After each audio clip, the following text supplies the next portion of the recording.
But how do you sell women's value and their core morals and make it appealing to the world and to the next woman without trying to get them to conform to what the social media or Hollywood look sells to us as acceptable to be a beautiful woman?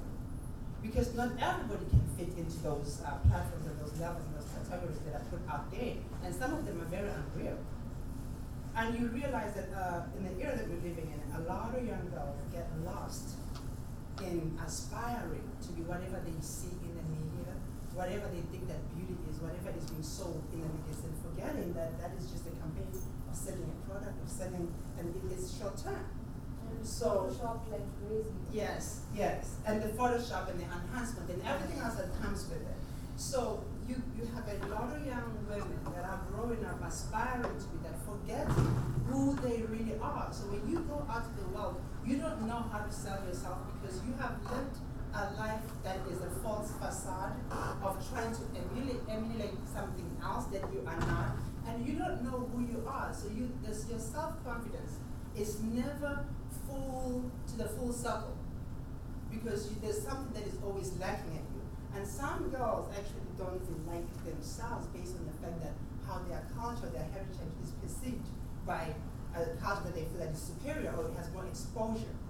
So that's how the concept came that we're going to take this heritage, we're going to take beautiful girls as beauty pageants because that's what every woman aspires to be.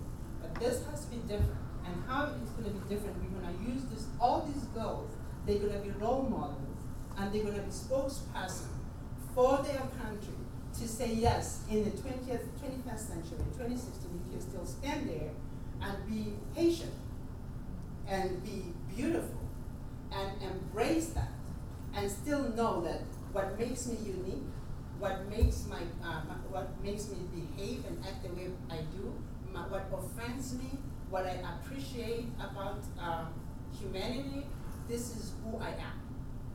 This is how I was raised. This is what my beliefs are. This is what my culture means. This is what my heritage means. Because when you remove the stereotype of heritage and culture, you get to understand people better. And when you understand people's culture and heritage, you also get to respect them better. The communication level gets a lot better because the prejudice, it dies right there. And then you can now be able to take off the veil and understand that, she behaves the way she behaves, not because she means to be offensive, but the culture is this way. And she does not, we should not feel threatened by each other because you think that, I don't know what they do. I don't know why they're sleeping at 3.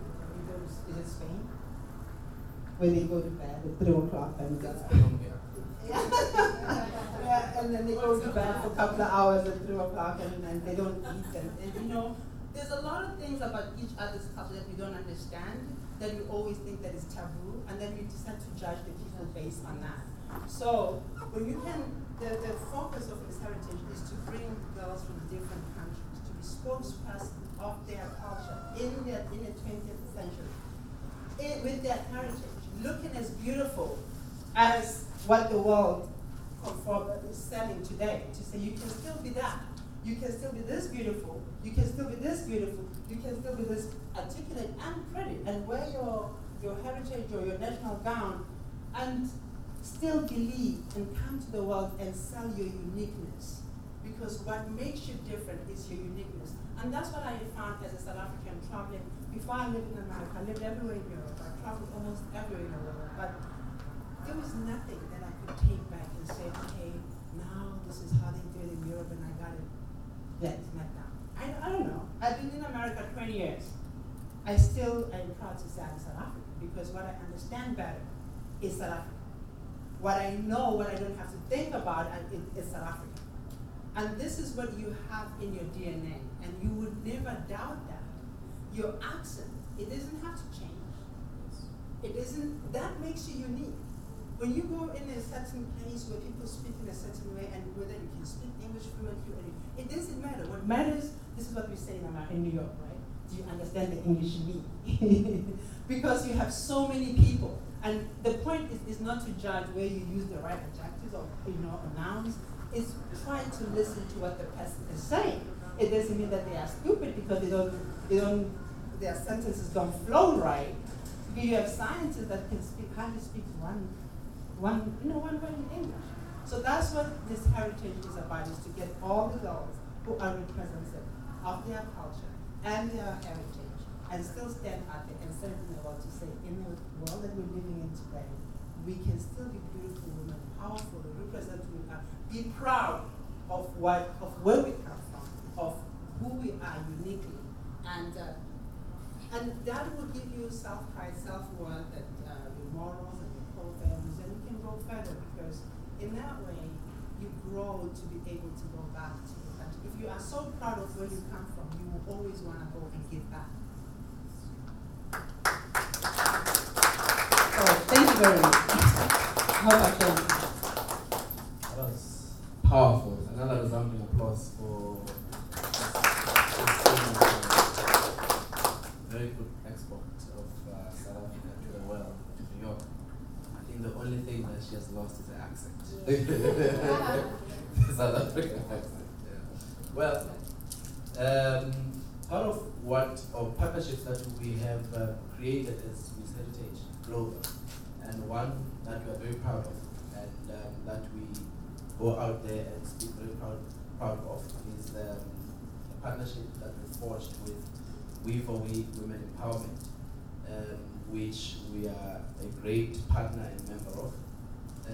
Our relationship, I think, existing for over 3 years or something like that, and under the stewardship and leadership of our president, Mr. Samich Singh, a very passionate man about women empowerment, women upliftment. And it's something very ironic because you hardly find men who become mouthpiece for women's issues, women upliftment and all of that, because we live in a world that is very patriarchal. And to find the patriarchal society, or one member of the patriarchal society, to stand up and say, women are not going to be treated the way that we treated, I am going to stand up and make a difference. It's not going to happen in my lifetime, not in my watch. It's something that is absolutely, tremendous and applaudable. And I think it's important that as a panel of speakers here and you guys to really applaud him for such a major thing that he's done in his life, to stand up and say, in a country like India, which is not an isolated case, I come from Africa, a continent where women's rights are in the doldrums. A woman cannot stand up to a man and speak. A woman is not supposed to even work. A woman is not supposed to be as educated. A man must always be the one who leads and who sets the pace. And the same tragedy happens also in India. And for this man who would stand up and say, I'm not going to be the only mouthpiece for Indian women, but for women across the globe, it's something that's absolutely amazing. I want to speak for him in his absence, because he's not here. Well, We4We now also has got presence in the 7 continents of the world, where Miss Heritage has presence in, now We4We has presence, and we are doing a stellar work in Africa now. I'm now the African leader of We4We Women Empowerment. And what we do there is essentially to uplift women in as far as education is concerned. Women who come from impoverished backgrounds, as I've already said, indigent women who are voiceless, women who've been taught to be docile, women who've been taught, you are nothing without a man. And we are going to those women and we're imparting skills, we're imparting education, we're giving them soft skills for them to be self-reliant and all of that. And we are growing, day by day, year by year.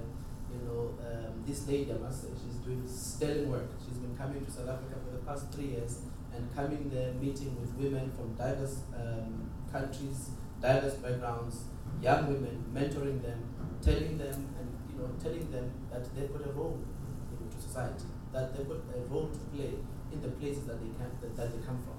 And some of these women, their paradigm has shifted and we are seeing something that is tremendous in their lives. So I'd like to thank you for all the things that you do.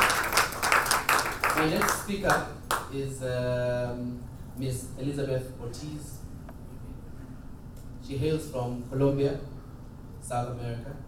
She's the director of My Lifestyle magazine, a magazine that is geared for the South American society, or the Latin American society that is based in America. And she's also the national director, or rather the South American representative for Miss Heritage Global. We've got presence now in over, I think, 15 or so countries in South America, and it's thanks to her sterling work. You know, she's done amazing things for us. She's a lady of impeccable intellect, a lady who's passionate also about women empowerment, a lady who's passionate about youth development, mainly for women. And our partnership with her has been amazing. Some of these ladies that you see from South America are with us because of her involvement, and all of them. So they are beautiful inside and they are beautiful outside, and they're very proud Latinos. She's from Venezuela. She's a proud Venezuelan.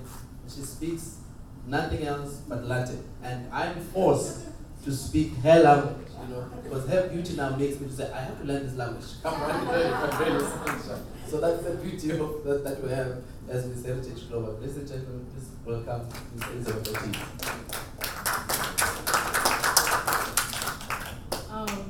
I'm so honored for that introduction. Especially being part of this huge organization, which is Miss Heritage, because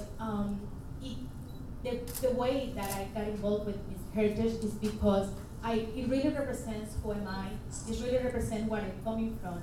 I do believe in the youth development. I do believe in beauty. I do believe in inner beauty, mostly than outside. And Miss Heritage wanted to promote that. Your culture, your ethnicity, where you're coming from. One of the things that I love about the beauty pageant was that they didn't want the girls to wear bathing suits.